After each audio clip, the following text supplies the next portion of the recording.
Okay, another day, another canto. Canto 4.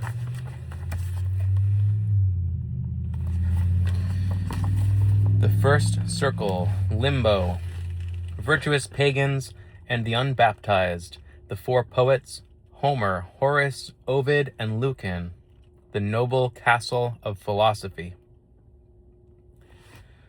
Broke the deep lethargy within my head, a heavy thunder, so that I upstarted, like to a person who by force is wakened, and round about I moved my rested eyes, uprisen, erect, and steadfastly I gazed, to recognize the place wherein I was. True is it that upon the verge I found me of the abysmal valley dolorous, that gathers thunder of infinite ululations. Obscure, profound it was, and nebulous, so that by fixing on its depths my sight, nothing whatever I discerned therein. Let us descend now into the blind world, began the poet, pallid utterly. I will be first, and thou shalt second be. And I, who of his color was aware, said, How shall I come if thou art afraid, who'rt wont to be a comfort to my fears? And he to me, The anguish of the people who are below here in my face depicts that pity which for terror thou hast taken. Let us go on, for the long way impels us.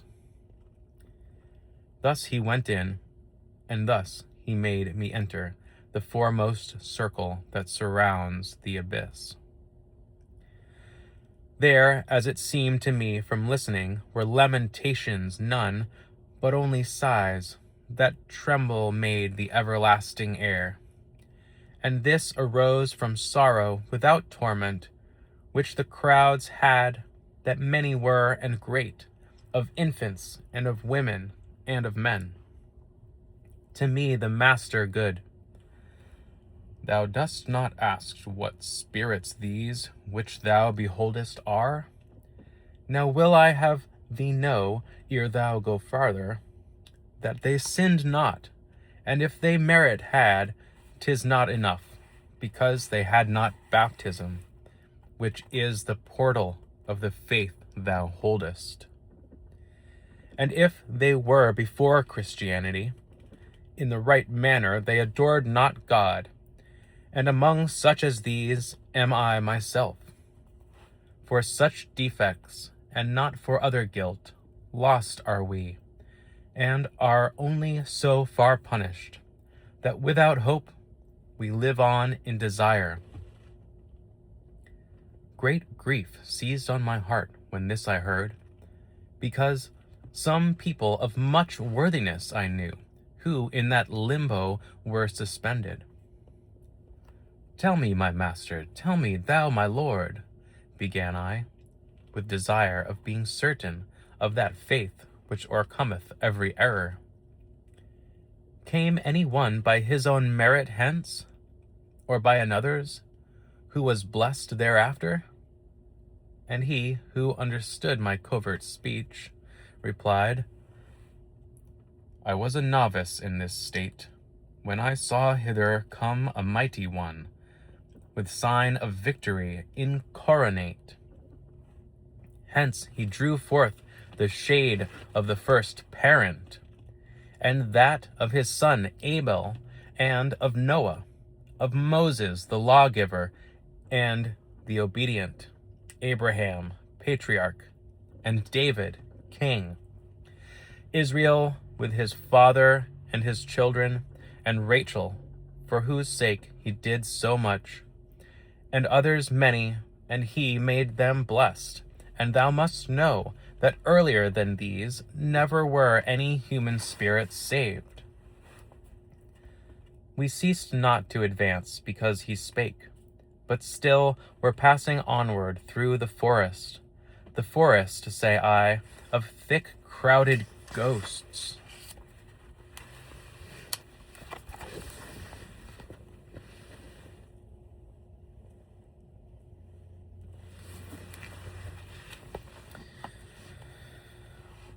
Not very far as yet our way had gone, this side the summit, when I saw a fire that overcame a hemisphere of darkness.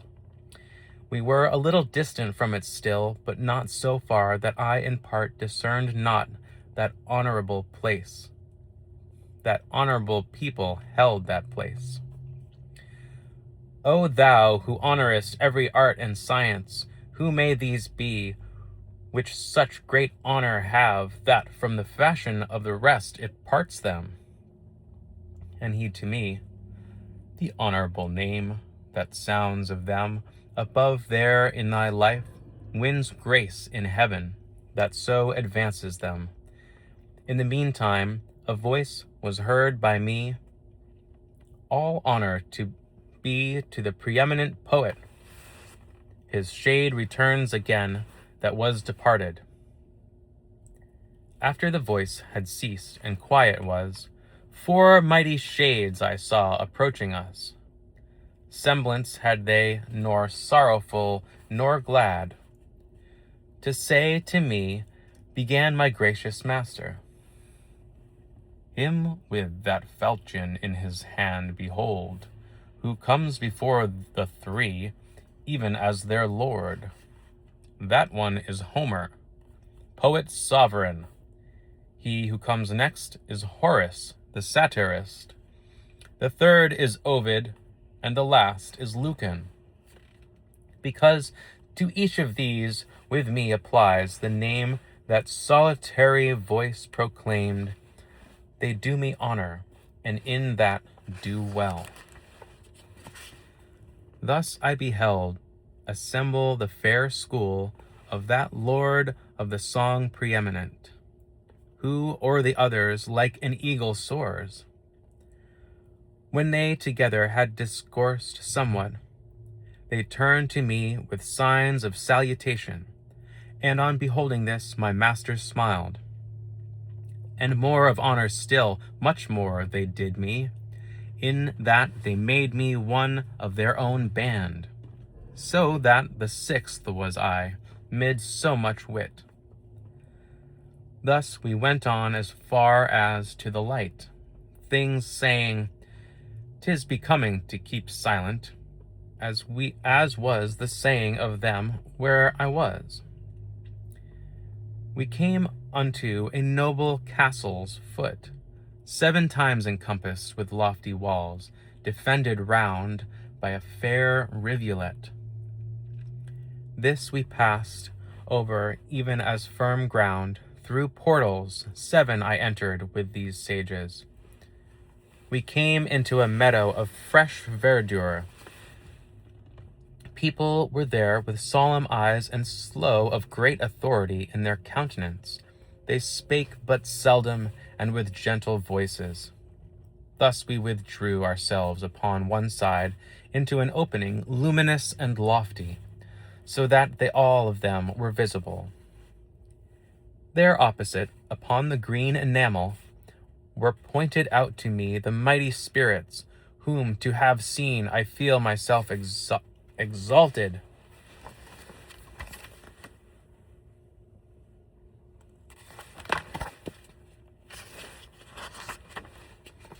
I saw Electra with companions many, mongst whom I knew both Hector and Aeneas, Caesar in armor with gerfalcon eyes. I saw Camilla and Penthesilea on the other side, and saw the king Latinus, who with Lavinia his daughter sat. I saw that Brutus, who drove Tarquin forth, Lucretia, Julia, Marcia, and Cornelia, and saw alone, apart, the Saladin. When I had lifted up my brows a little, the master I beheld of those who know sit with his philosophic family. All gaze upon him, and all do him honor. There I beheld both Socrates and Plato, who nearer him before the others stand.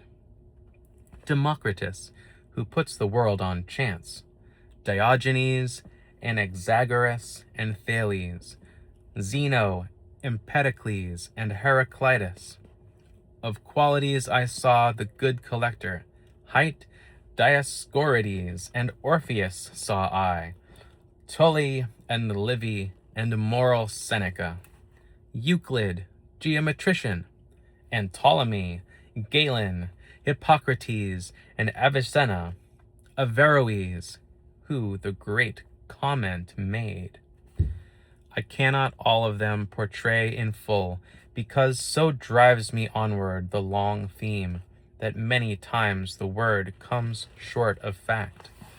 The sixfold company in two divides, another way my sapient guide conducts me forth from the quiet to the air that trembles, and to a place I come where nothing shines